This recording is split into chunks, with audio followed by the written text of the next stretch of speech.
Welcome to the 2023 year-end financial checklist. I'm your host this evening, Javaid Ansari, Executive Vice President here at Compak Asset Management. I would just like to thank everyone for a wonderful 2023. It's hard to believe we're already here at the end of November, headed into the holiday season. Now we have Thanksgiving coming up next week, and of course the holidays in December. So only about 20 days, excluding the holidays, to get everything in line before the end of the year. So that's the purpose of this webinar today, to really hopefully jumpstart that end of year checklist, make sure you're checking all those boxes and getting everything completed here before we are fast approaching 2024. But I hope everyone has had a great year. It's been a great rally in the stock market here in November. So Santa's come a little early for everyone, so we'll take it. And just hopefully things continue into 2024. So jumping into the presentation today, going to be talking about a lot of different topics, but would like to just point all of you to our new media page at compak.com/media. Very easy to go in and subscribe. Just provide your email address, hit subscribe. You're going to get access to all of our Compak communications. So that includes Mo's Market Minute, where he's talking about the topics that were pertinent to the market last week and this week. His also Chart of the Week that we're looking at in terms of some economic principles that we're following within the markets. You'll also get notification of our update to our YouTube series. So Mo has now moved the technical analysis to the YouTube channel. We think it's a great medium to really see his charts, see him in action, draw all the trend lines, look at those support and resistance levels and Bollinger Bands and all of those things that you've learned listening to him over the last couple of decades. And then in addition, you'll listen to the Compak Market Wrap podcast. So now Mo and I have started to do that on a weekly basis where we're having a discussion, as we do every morning, talking about the markets, what are the implications, and how are we going to implement that and hopefully have a successful outcome for our clients here at Compak Asset Management. So once again, if you'd like to get that information, it's right now free. Mo always likes to talk about it's free of charge. Maybe sometime in the future we might charge something, but before we do so, you can go ahead and subscribe now at compak.com/media. Just put in your email and you'll get those notifications. If you have any comments or additional topics that you would like to follow up on from the presentation today, feel free to just contact us at invest@compak.com. We got wonderful feedback from the healthcare webinar that we did a couple of months ago. So of course, any feedback is greatly appreciated as we look to have more of these recurring webinar topics in 2024. So jumping right into it, we're going to talk about the year-end financial to-do list, what should be on it, how to accomplish year-end financial goals, and maybe how Compak can help you accomplish those goals in 2024. So the top 5 on the checklist. Well, you got to review that financial plan. If you don't have a financial plan, well, that's probably the top thing on your list. Get a financial plan. Talk to a certified financial planner. And what a certified financial planner is going to do is you don't even have to worry about the checklist anymore. We have the checklist, and we're going to be going through that checklist every single year to make sure your investments are in the right place. You've done all the tax strategies that you need to do. All your retirement benefits are in place in terms of contributions. Your RMDs and all of those withdrawals are scheduled for the next year, so you're not getting any penalties. That is what a CFP does. We look at all of your financial picture and we incorporate it into one plan. So if you don't have a plan, well, now's the time to start. And all of these recommendations really come out of that financial planning process. We'll also discuss the charitable contributions. This is ways that you can use charitable contributions to really adjust your taxable income over time. So there's various strategies that we do there. Usually it's a calendar year, so you got to have those completed by the end of the year. We'll talk about employee benefits and Social Security benefits. So really, what are the contribution limits? What are the vehicles you should be using to lower your overall taxable income? And those contributions typically have to be made by April 15th, but I always like to get them done by the end of the year so you don't have to categorize anything differently. And it's just cleaner when it comes to the tax reporting that you will receive from your custodian in January or February of next year. Roth conversions are always a big conversation. This is Roth conversion season. I'll talk about what we do here at Compak in terms of evaluating Roth conversions, when to do them, when not to do them. And finally, required minimum distributions. Make sure you're set up, you've completed all of those. You're not going to get that penalty if you are not taking your RMDs out. And believe it or not, all of your IRA balances, all of your retirement balances are reported to the IRS every single year. So they know exactly how old you are and how much money you have in those accounts. And if that's not reported on your tax return, that's what gives them the red flag to maybe look into this. And the last thing you want is, of course, you being audited by the IRS. So if you have those RMDs scheduled, you're going to be in a good place. So that's the agenda today. Looking forward to it. But once again, it all starts with the financial plan. And we're so passionate about this here at Compak. I'll talk about how we do it, but we have a dedicated CFP that goes through all of these topics. We look at your investment management, how your portfolio is allocated, what's your asset location, where your stocks and bonds, and how many qualified retirement accounts do you have, non-retirement accounts, HSA accounts. Look at all of these different things to incorporate that within the investment management part of the financial plan. Cash flow, income coming in, of course, expenses going out. That changes throughout all of our clients' lifestyle. And so then that's going to directly lead into tax planning. We want to forecast that cash flow to then forecast your tax liability over time. And then we look at what are the tax rates in the future. We're going to have some changes coming up here at the end of 2025. And we see, okay, are there opportunities then to strategically look at Roth conversions, maybe do more contributions, charitable contributions, all of these different pieces. It's an annual activity that needs to be done. The financial plan lays that out from the onset, and then it's on the relationship managers, on our certified financial planning team to then we're in frequent contact to make sure we're checking off all of those activities on an annual basis. Of course, always insurance plays a role. I've been unfortunately dealing with some clients in terms of their long-term care needs. I know no one thinks about these medical expenses, don't want to think about them, think, okay, I'll deal with it then. But if you have some long-term care in place, it can be incredibly beneficial when you do, potentially need those benefits going forward. And of course, retirement planning, bread and butter. We got to make sure we're not going to run out of money in retirement. And then finally, estate planning. And I'll talk a little bit about how Roth conversions can play into that estate planning conversation. So jumping into it, like I said, investment management, cash flow, tax planning, insurance assessment, retirement planning, and estate planning. These are all the components that you will receive as a comprehensive financial plan. So one of the big topics that we always kind of look at strategically throughout the year, but also towards the end of the year, you have your non-qualified accounts. So these are accounts like a trust account, an individual account, a joint account. These are accounts that basically pay tax on an annual basis. So if you have a gain in a stock, let's say of $7,000, you realize that gain.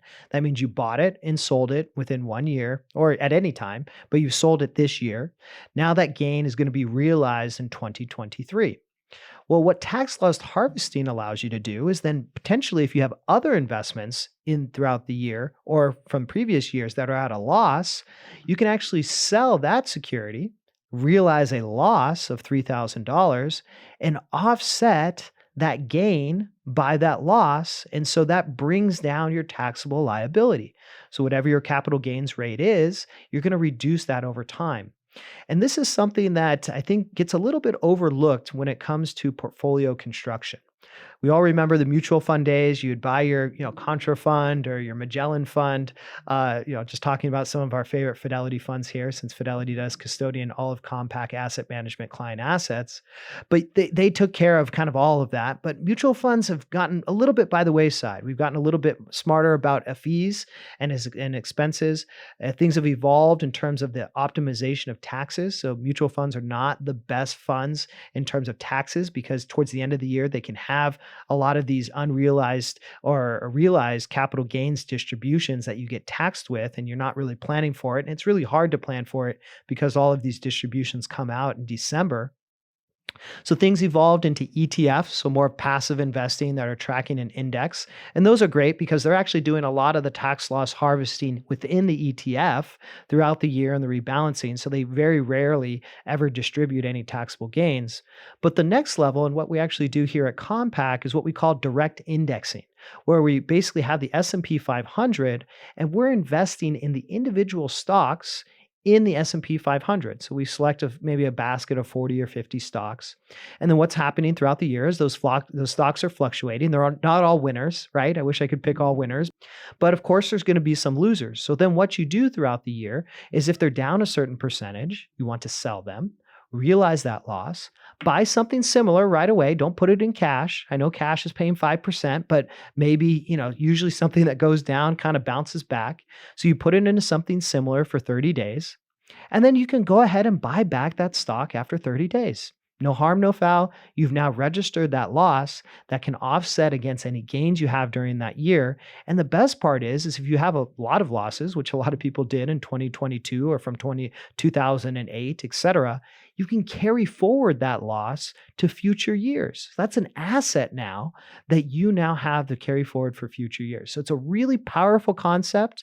Direct indexing now has brought it more to the masses. We've been doing it here at Compak for almost 10 years now. But it's just good gold standard portfolio management and something that's done throughout the year, but particularly done towards the end of the year to make sure that you're realizing all of those losses and you're getting that biggest tax benefit or tax reduction benefit in this year, because that's just more money compounding for you into the future. One thing you have to be careful, of course, is the wash sale rule regarding to tax loss harvesting. So once again, you sell that stock, you realize that loss, you can't buy it back for 30 days. If you buy it back within 30 days, then that loss that you realized is actually negated and you can't use it going forward. This applies to not only one account, but to all accounts. So you have to think about this strategically. Fortunately, here at Compak, we usually manage all of our clients, both retirement and non-retirement accounts. So we're looking at that across all of their accounts. We also are very stringent about not buying it back within the 30 days, but we really do try to reverse those trades. You can also look at it as a time to also rebalance the portfolio as well. So that's also when we take times to do that. And if you'd like to learn more about tax loss harvesting, or of course how we do that here at Compak, just feel free to email us at invest@compak.com. So what are the 4 strategies around charitable contributions? So, charitable contributions are a great way. Of course, it's charitable. I know it's leaving your estate, going to, those in need. But if you are charitably inclined, this can be a great way to reduce your taxable liability, right? Less money maybe going to the government, either federally or state, and more going to those charities that you care about. And I think this is a very powerful concept of really allowing your money to act out your values. And you're more in control of your money. I know you're still giving it away to a charity, but at least you're giving it away to a cause and a benefit that you're passionate about and if you feel is going to make a difference in the world.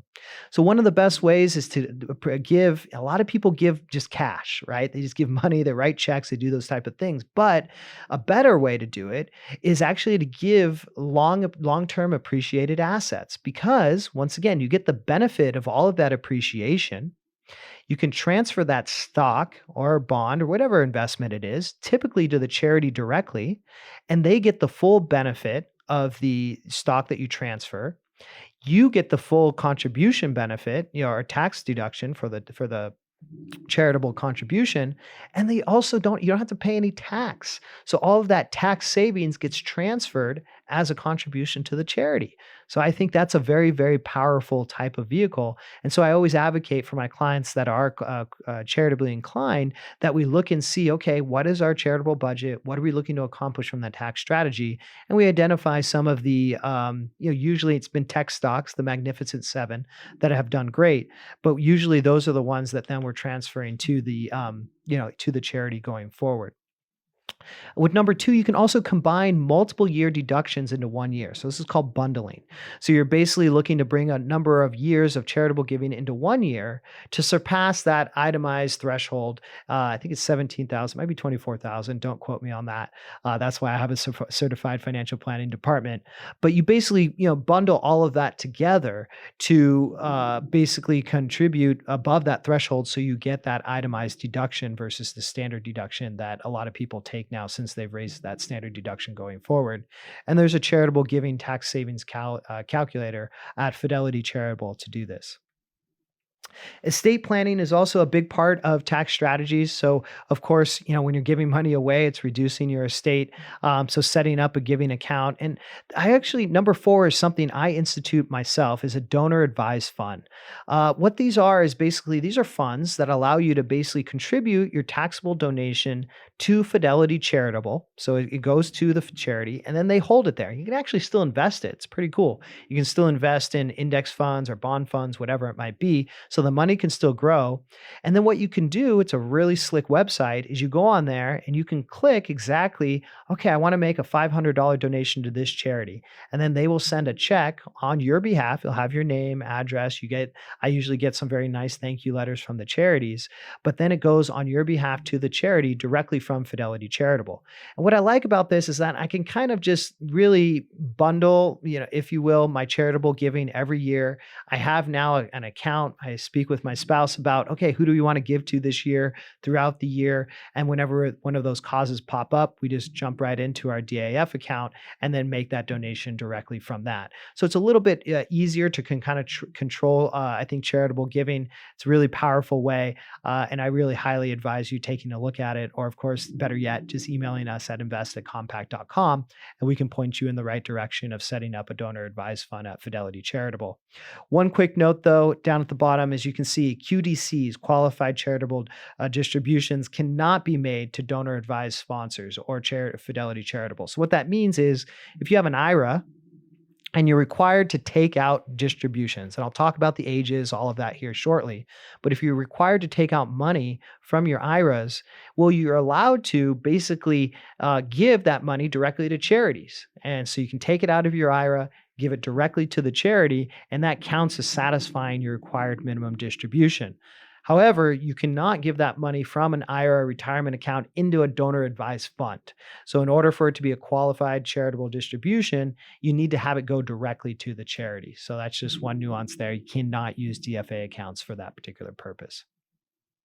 So employer benefits and the limits. So one of the things that you really want to focus on towards the end of the year is making sure you've maximized, once again, those contributions to your retirement accounts. So if you have a 401k, if you have a 403b account, you can contribute up to $22,500 in 2023, an additional $7,500 if you're over 50. So we're talking almost $30,000 that you can contribute to your 401k.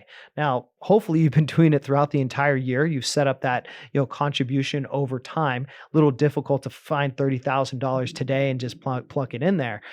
So hopefully you're doing that systematically over time. IRAs this year, it's $6,500 that you can contribute to an IRA, $7,500 if you are over 50. So right now, a lot of my clients have been reaching out. Okay, what are the limits? How much can we contribute? And we're getting all of those completed into the accounts by the end of the year. I usually like to do this, once again, systematically throughout the year. Seasonally, maybe if you wanted to do it in October, if you remember, if the market's down 10%, that's also a good time to maybe dollar cost average in and buy some stocks. But that's can be difficult to monitor and watch over time. So it's best to really just make sure you're making these contributions so you're reaching whatever maximal retirement contribution you're looking to target by November, December of that year. Second, I think benefit is those HSA and FSA accounts. So these are basically accounts that are set up that are basically you're putting money in that can be used for qualified medical expenses. So the maximum for 2023 was just $3,000. FSA accounts, I believe we have it on the next page, but I think that's up to $7,750 for a family. So a really powerful vehicle. One of the cool things about FSAs and HSAs is they're not limited by income. If we're fortunate enough to have an income that's high enough that is limited for some of these maybe Roth IRA contributions or for some other contributions, a lot of these medical benefits are vehicles to basically get that tax deduction. And we're going to use that money. Trust me, I see it every day with my clients that medical expenses are one of the largest expenses in retirement. So don't worry about overfunding these. They will get used. And if they don't, well, that's kind of on you because now, Amazon.com, and all of these websites, they actually allow you to use your HSA and FSA right on Amazon. So you can go on Amazon, you can click there, look at all of those different top departments, but you go on the Learning Center and they'll have a whole store that tells you, okay, I can get my vitamins, I can get these type of, just overall personal items that qualify for the FSA. So you can definitely use it. It's pretty easy to use. So definitely no reason to make sure you're not using your FSA money by the end of the year. Once again, those HSA contribution limits, only available if you have a high deductible plan. I won't get into all of that. I think I talked a little bit about that in the Medicare webinar. If you'd like to get that replay, just go ahead and email us. But $3,850 individually and $7,750 as a couple.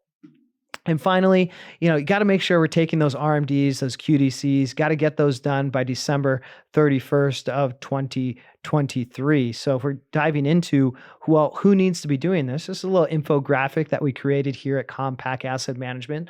The rules changed a little bit with Secure Act of 2.0. So basically where we are now is, anyone born on or after January 1st of 1951, and then all the way up to 1959, you have until you turn age 73 to start your RMDs. So it's been pushed out all the way to 73. Now, if starting in 2033, I know 10 years away, why are we looking at that? But when we're looking at the financial plan, we're going 10 years out. The actual RMD age is going to be pushed all the way to 75. So hopefully as we're living longer, not only living longer, but hopefully living quality, longer lives, I think that's what's the most important. Then, we're seeing these RMDs requirement dates being pushed back further and further. I always like to have the RMDs scheduled on a systematic basis. Quarterly, I think is a really good frequency. So what we do is now I look at all of my clients that might be eligible for RMDs starting next year. And I make sure starting in maybe, January is a lot going on, but, February and then every 3 months after that, we're making those distributions from those IRA accounts. It's either going to your bank account, it's going to your trust account. I love it when it just goes to the bank account and I call the clients. I say, this is money you need to go spend. We've done the financial plan. It says you can spend another $30,000 every year and you're going to be fine, regardless of you bear market, all of these different things that could be happening. You're going to be okay. And that's the financial freedom that we give a lot of our clients. And they really go out and, finally do some of those things that they've really deferred, that home kitchen remodel, go on that, trip to the Maldives or wherever it might be, Galapagos, and all those exotic places that we want to visit, and really do that now while you have the health, while you have the youth to do so, because we all know as we get older, it can become more difficult. And so, spend that money now. As long as you have the plan in place, rest assured you've had a professional look at it and stress test it with very conservative assumptions. That's one of the big benefits of going through a financial planning process. So Roth conversions. Roth conversions are probably another strategy that you need to look in towards the end of the year. So why should you convert? So these are the pros of maybe why you should be considering a Roth conversion. I'll talk a little bit about why is now the time to look into it. Well, if you believe your tax bracket will be higher in retirement, well, then you want to basically convert some of those IRA retirement accounts now into non-retirement accounts. So Roth IRA would classify as that, or into your trust or joint account, because when you start hitting, if you're going to have higher income in retirement, particularly once your RMDs kick in and that forces money out of your retirement accounts, then you're basically getting pushed into higher brackets. If you're doing some systematic tax planning, knowing that that's on the horizon, sometimes I can see that with my clients that potentially inherit a lot of money unexpectedly, which is, not a big problem, but usually leads to a tax problem. And of course, if you have a pension, which is rather rare now, but sometimes we do see that, higher income in retirement. And so you want to basically, plan for that and balance out those qualified accounts before that, tax kind of bomb, really starts to take place here later in life. Number two is you also want to maximize your estate for your heirs. So what are the best, and I always talk about this, but what are the best assets for heirs to inherit, our next of kin, the next generation? I tell this to Mo all the time. No, I'm just kidding. So the best assets to inherit are basically you want to inherit for the next generation is trust accounts or non-qualified accounts, real estate, and Roth IRAs. Why? Well, trust accounts, individual accounts, brokerage accounts, and real estate, the way those state laws are written now, those all step up in basis. So that's a very, very powerful tool. You bought that house in Laguna Beach 30 years ago. It's appreciated thousands of percents. It's now worth millions of dollars. Well, if you were to sell that house, you'd have a huge capital gain. But if you can kind of leg it out, or maybe even have the kids pay the mortgage, if you move out or want to do something, it's in their best interest to then kind of you get it all the way to the end of the estate, because then you're going to get a step up in basis and they're going to inherit all of that, basically that entire asset tax free. That's the way it's done at today's, the way the laws are changed. Maybe that might change going forward, but at least right now, that's the way it is. Roth IRAs also fall in that category. So because you're paying the tax now on your tax return, then the next of kin or the next generation, whoever your beneficiaries are, they get that money and they don't have to pay any sort of tax on it when they make the withdrawals. If they inherit IRA accounts, now the way the tax laws are written after the Secure Act, they have to withdraw all of that money within 10 years. It used to be over their lifetime, so they could spread out that liability over time. Now they have to take it in 10 years. So that can be, if hopefully your children are doing well, making money, doing better than we are doing. That's always, I think, one of the dreams of parents. As I have young ones, I hope they're doing better than me going forward. But we don't want to then, if you could have known that they were going to inherit some money and pay higher tax, then you can balance that off going forward. And one of the key things I always talk about financial planning, you can see a lot of these topics are very financial planning focused, is that seesaw between your retirement, right? Go out, enjoy it, spend it, do all the things you want to do, versus, maybe fly business class, whatever it might be, versus, okay, how much do we want to leave for the next generation? And that's a seesaw, right? More you spend, there's less for them. The more you kind of, structure things, then, for them, it's probably less for you. It's zero-sum game. And so we're always kind of evaluating that, talking about that. Financial literacy plays a big part of that. So Feroz and I are very big advocates of getting the next generation incredibly financially literate, because then that gives you more confidence that they're going to be able to handle that additional not burden, but enhancement in their wealth, and be able to hopefully handle it with ease. Number 3, your accounts aren't diversified by tax treatment. So this is what I talk about. You want to have tax flexibility as you head into retirement.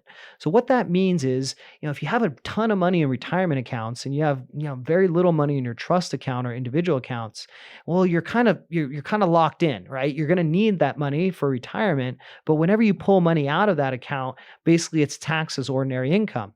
So you really want to kind of, as best you can, try to approach retirement having, just rule of thumb, maybe 50% of your net worth in non-qualified accounts and the other 50% in qualified accounts. And that allows you then, depending on how you're pulling money, how the tax rates change over time, to have flexibility or different buckets to pull. Well, if you're converting money from an IRA into a Roth, you're taking money from those retirement accounts and you're putting it more in those non-retirement accounts, and you're balancing that out. And finally, number 4, if you're going to have some irregular income streams, lower than usual income this year, let's say you had, as an example here, a business that generated a net operating loss this year. Well, you maybe want to bring that, use that loss, just as you would with a tax loss harvesting, to basically bring some income in.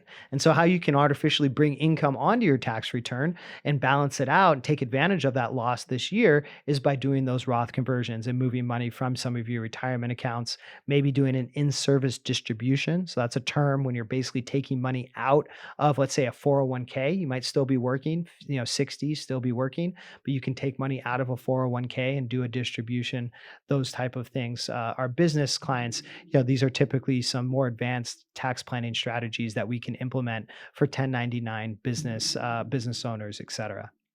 So why shouldn't you convert? Well, if you're nearing retirement, you need your IRA to cover your living expenses. You probably don't want to, take out a ton of money of your IRA because, you're going to be taking out more money going forward and you have to pay tax on it. So, you want to kind of, Roth money, if you're converting to a Roth, you kind of think of that money, like I said, for the next generation, not necessarily for yourself.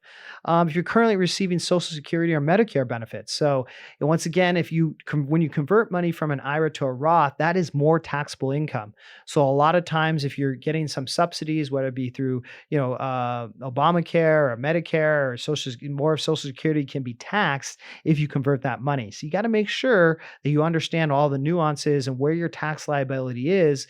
And talking to a CFP professional will outline a lot of these cons, and it might not make sense for you to be converting a lot of money. And usually, when it comes to Roth conversions, you want to do a systematic amount kind of every year.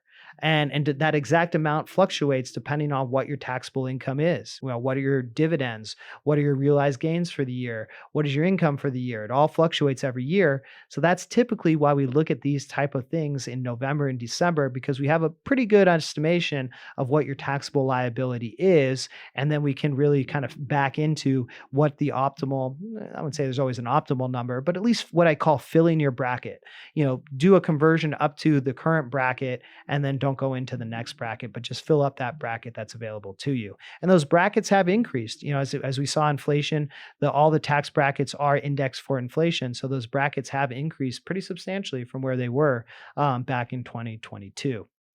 And finally, if you plan on giving a lot of money from your IRA through a qualified charitable distribution, well, then of course we don't want to convert that money to a Roth because you're paying tax on it. The purpose then is to go directly from your IRA into the charity, so you get satisfy your RMDs. They get the whole benefit. There's no tax that's going to the government. That benefit's being transferred to the charity. So additional year-end considerations, review your credit card and debt. I really have a rule of thumb. If you're paying any sort of debt that's paying more than 5%, you should be paying that puppy off. No credit card debt, please. Before you talk about tax savings, all of these other things, the first priority is to get rid of that credit card debt. I was looking at my credit card. I fortunately pay it off every month, but if you look at that APR on that credit card, it's 20%. I wish I could tell you I can make 20% on your portfolio every year, but it's not going to happen. So an easy way to really kind of move your financial picture forward is making sure you're paying off that high interest debt. And once again, I would say debt above 5% is high interest debt. So a lot of people ask me, all right, Javaid, should I be paying off my mortgage? Well, what's your mortgage rate? Well, my mortgage rate's 3%. Well, no, you shouldn't be paying off your mortgage rate. You could basically put that money in a money market fund today and get 5%. And so you're basically making a net 2% risk-free. It's in money markets and U.S. Treasuries. I know the government might shut down here next week, but don't worry. It'll be okay. We've done this before. It's much, when you have very low interest debt, that's very powerful. You don't want to be paying that off, particularly if you can generate 5% risk-free. So with that 5% rule is usually what I kind of talk about in terms of, okay, let's prioritize. And once again, really trying to prioritize those higher interest debts. Right now, a lot of conversations have come back on the horizon in terms of student debt that has been taken on by the parents for students that wasn't due over the pandemic years and is now starting to accrue again. So if you're seeing student debt 7, 8%, those are great places. Start there, pay those down. That's guaranteed return. Whatever rate you're paying down, that's your annualized return that you're getting on that money. And that's guaranteed return and savings that you're having going forward. Always, make sure you have some credit monitoring. I'm a big fan of mint.com, and it's actually transferring over to Credit Karma, but they monitor my credit. It's good to just kind of understand, want to make sure that that's in line. Review your beneficiaries on your accounts. Make sure those are up to date. Things change, families change, responsibilities change. So you want to make sure those are all up to date. Make sure you have your RMDs are in for the year. Those have all been completed. We always, reach out to our clients proactively if they haven't satisfied those RMDs. And once again, that's not just on your money, maybe at Fidelity, but if you have annuities, if you have any amounts that are in IRA balances, right, retirement accounts, that all is subject to those RMDs. So sometimes you have to go and, I always like to simplify things in retirement. If you have 4 or 5, 6 different custodians, 401ks here and there, it's really hard to make sure that you're satisfying this RMD requirement. And the last thing you want is to get a notification from the IRS that you owe them a bunch of money. And then finally, also consider 529s, very powerful vehicle for savings. If you'd like to I could probably do a whole webinar on college savings. We probably will do that in the future. But just go ahead and email us at invest@compak.com. I'd be happy to provide you a bunch of information regarding college expenses and ways to save for that, which just continues to go higher. What you need to do now, set up an appointment with your financial advisor. Hopefully, they're reaching out to you now, as we are here at Compak, and setting up and doing those Roth conversion conversations.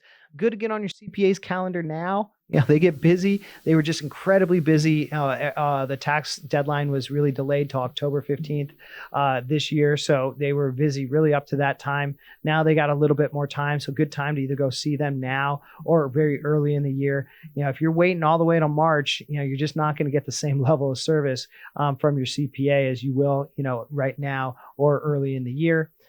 Estate planning attorneys, make sure that's all up to date. Review your Social Security benefits if you're eligible for Medicare next year. Typically, you want to be looking at that around 3 months before you turn for Medicare. My in-laws will actually be eligible for Medicare next year, so I have that on my calendar. And then write down your goals for 2024. Okay, let's prioritize. And if you need help, email me. I'd love to just kind of work through those goals with you, and hopefully we're able to achieve those in the year to come. So once again, you can email us at invest@compak.com. So finally, how can Compak help? Well, I'd just like to introduce you to the financial planning here at Compak. They are, I think, one of the stars of the show when it comes to the services that we provide here. We're not just Mo and myself and the investment committee and investments, but the financial planning team here is, I think, one of our greatest assets. If you talk to a lot of our clients, hopefully they'll say the same thing as well. Financial planning is a matter of broadening our conversation from asset management to life management.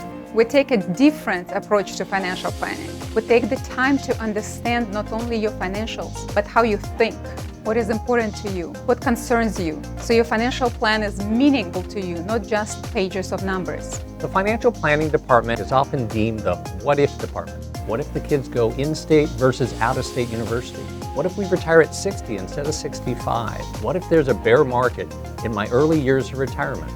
Answering these questions and more is what drives the value I provide our clients at Compak. One of our clients' main concern is taxes. As an IRS enrolled agent, I use my knowledge of U.S. tax laws to help our clients with tax planning to maximize their wealth. It is the combination of smart money management and intelligent decision-making that makes a financial plan work. This leads to what is ultimately the most important thing to our clients, which is how can I help them live the life they want to live? Just a brief introduction to the financial planning team here. Also, Melissa Wright, certified financial planner. She's been with us for a long time. A lot of Compak clients know her as well. So if you'd like to talk to them, myself, or talk to them directly, I know you've probably heard Kate on the radio from time to time in Mo's Market Wrap. So we're available. That's what we're doing right now. We'll continue to do that. Let me see if I can just jump to the next slide here. So why plan? Well, once again, having a dedicated financial planner is going to make sure that you have all of these things in line. We look at everything holistically. We set those goals, not only financial goals, but what are your life goals? What are you looking to accomplish, not only as far as legacy for yourself, but leave for the next of kin, right? Leave for the next generation. Really try to, what we talk about is we move up that value stack. Once we have your money working and the financial plan, the estate plan, all the money is kind of, the vehicles are there. We're just kind of making sure we're doing things in an optimized fashion. Of course, things are going to change with markets. We know that. We knew things are going to change with taxes. When those do change, we'll implement that if there's recommendations that need to be done. But the financial planner really, through that process, sets a wonderful roadmap, puts those milestones ahead of you and lets you know exactly, okay, how am I doing? And it's a really, I think, empowering process, because we're always trying to look for a little bit more certainty in a very uncertain world. Well, a financial plan says, okay, if I make sure I'm hitting these metrics year in, year out, that adds more certainty. There's all this stuff going on, but my particular situation is on track. And if it's not, what do I need to do to make some changes or potentially get back on track? And the sooner you do that, the more you're proactive rather than reactive, the probability of success increases over time. So what are the things that we will do analysis on? Of course, retirement analysis, financial goals, Monte Carlo simulation. This is rather large in that we see exactly what is your probability of success. We give your financial plan that A, B, or C.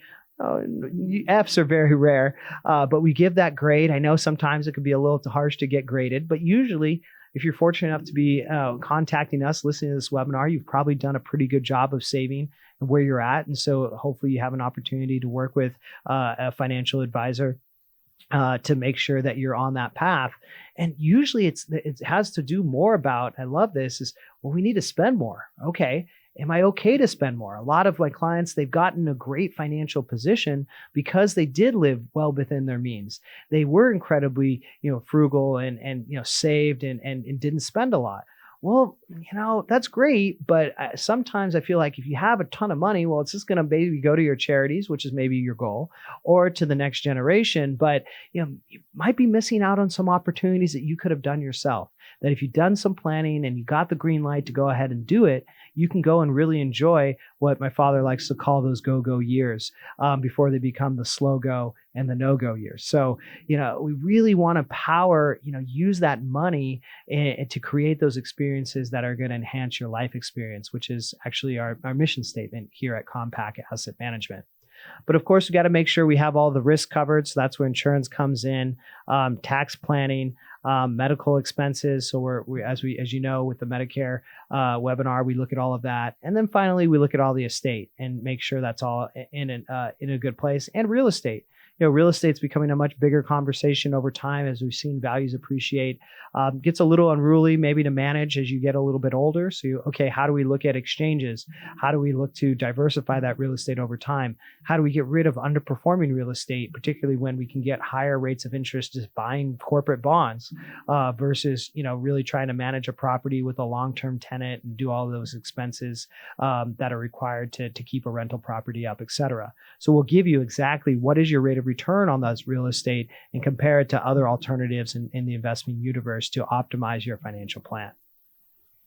This is that tax planning analysis. So you can see this red line shows you what your tax liability is. So if you see a dip in tax liability here, these are times when then we want to then strategically looking at those Roth conversions or taking advantage and balancing out your qualified and non-qualified accounts. So what a financial planner does is they forecast this going forward. Your CPA probably does a great job, keeps you out of trouble with the IRS, but they're not forecasting your tax liability into the future using conservative assumptions. That's the difference with a CFP.